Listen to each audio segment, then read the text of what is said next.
Bendiciones, mis estimados hermanos. En esta ocasión voy a compartir con ustedes el tema identidad histórica de la Iglesia de Dios. Y para desarrollar este tema quiero poner un fundamento bíblico, porque hay personas que no muestran ningún aprecio por la historia y viven una fe ahistórica.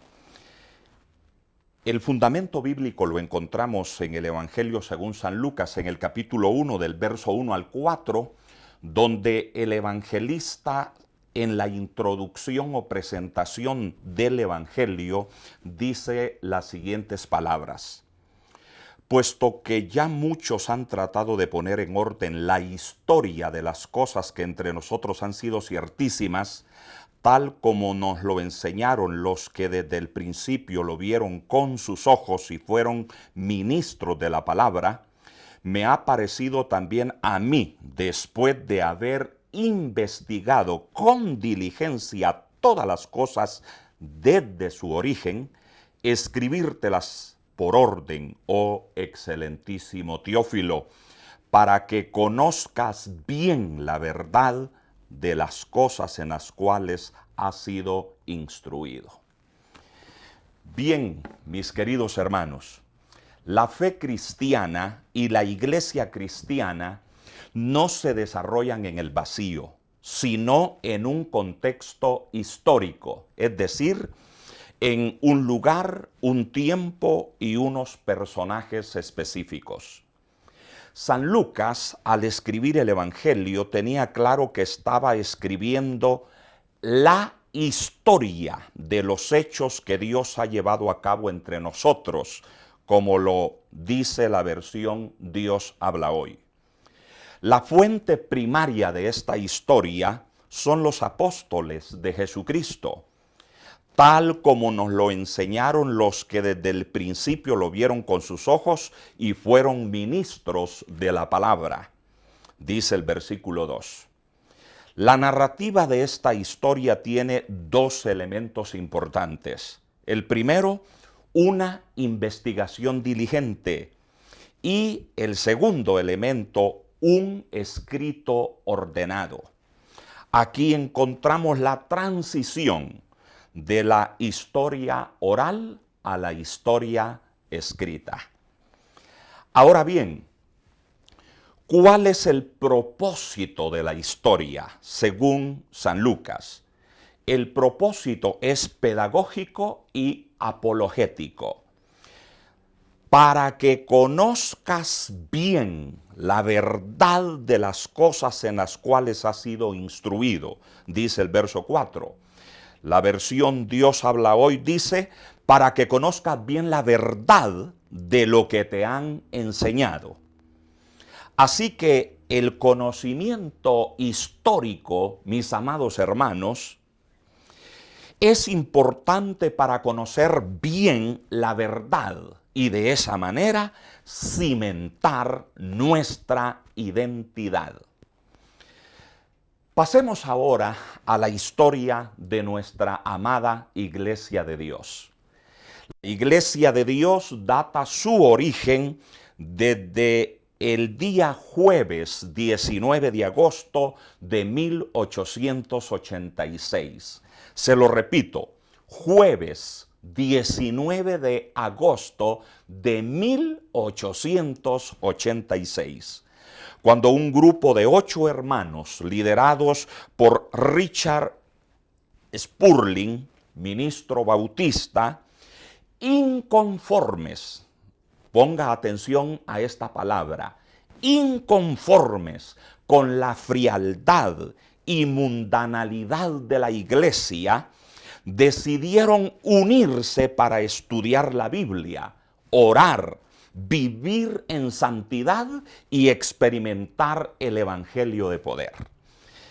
El objetivo era restaurar el cristianismo primitivo y lograr la unión de todas las denominaciones.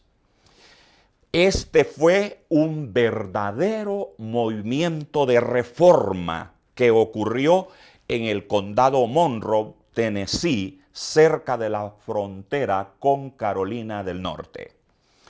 Ahora bien, veamos que todos los movimientos de reforma fueron un llamado a la iglesia para volver a las fuentes, para restaurar el cristianismo primitivo, el cristianismo bíblico, el cristianismo original, no diluido como estaba ya en el siglo XIX. Después de 10 años de estudio de la Biblia y predicar la vida de santidad y la experiencia de la santificación, la pequeña iglesia experimentó el primer derramamiento del Espíritu Santo. Y así comenzó, mis queridos hermanos, el gran movimiento pentecostal moderno. Esto ocurrió en el año 1896. Así que las raíces históricas de la Iglesia de Dios vienen de 1886, pero el derramamiento del Espíritu Santo se da 10 años después, en 1896.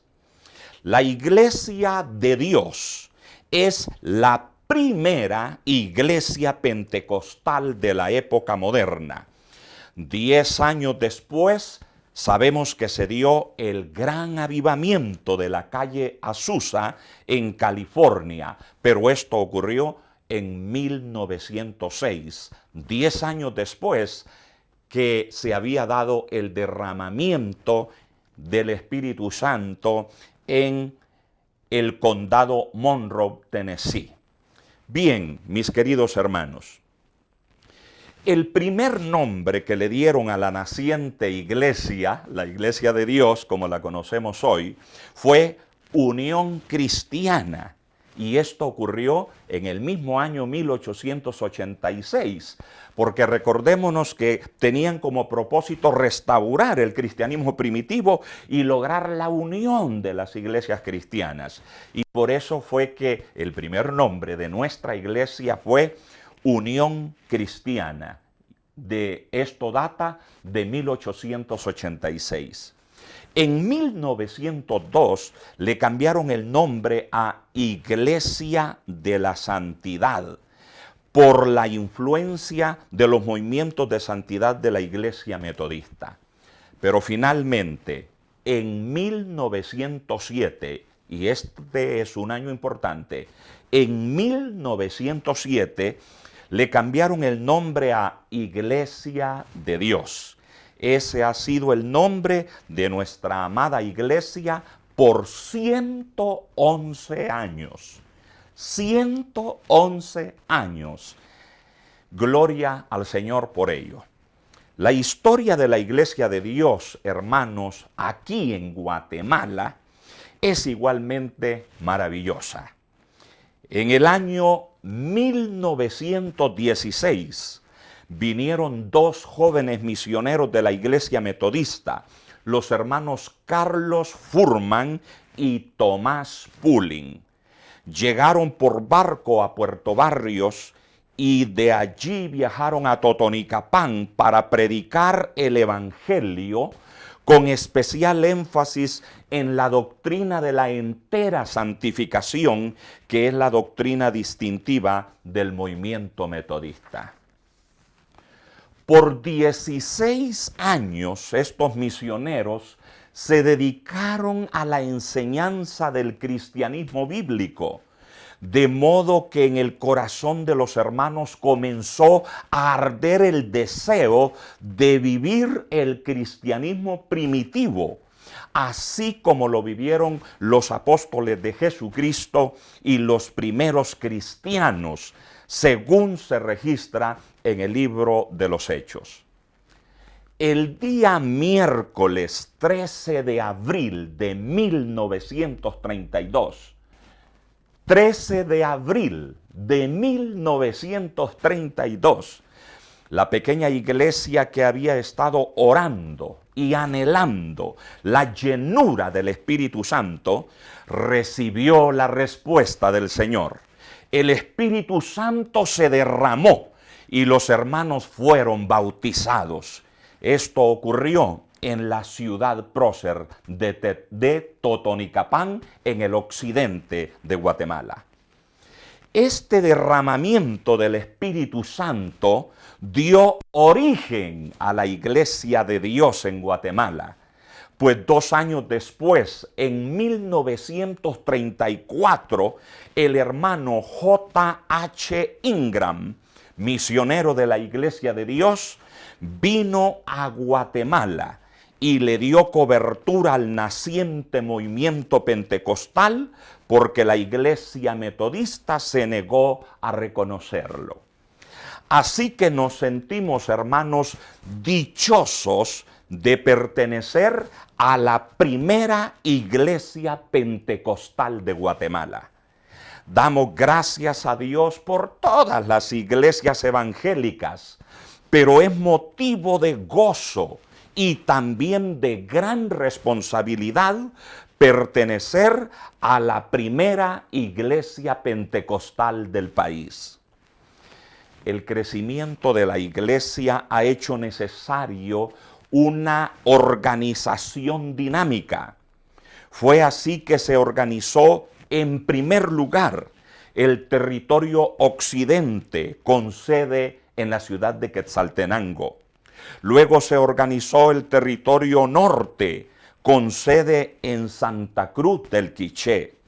Posteriormente se organizó el territorio central, con sede en la ciudad capital.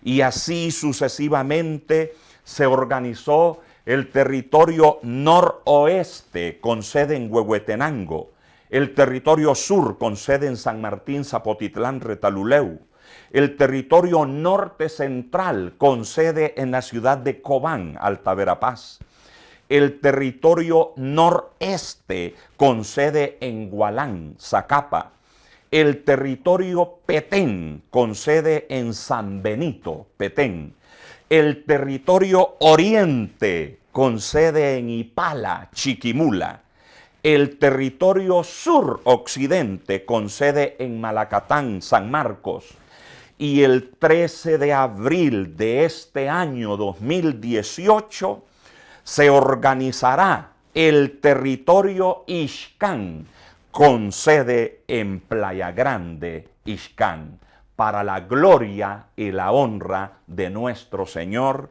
y la mejor atención de esta amada y bendita Iglesia de Dios de Guatemala.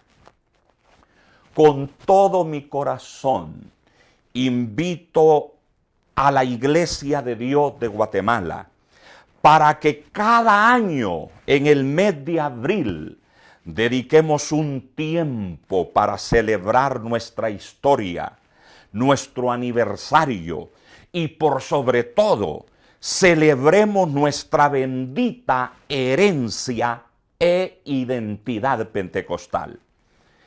Exhorto a que cada iglesia local también escriba su historia y la transmita a los feligreses. Es triste, mis queridos hermanos, pertenecer a una iglesia que desprecia su historia. Un cristiano sin memoria histórica no tiene identidad, no sabe apreciar la gracia de Dios a través del tiempo, no conoce sus raíces y por lo tanto cualquier viento de doctrina lo arrastra. La fe cristiana es una fe histórica. Por eso los teólogos hablan de la historia de la salvación.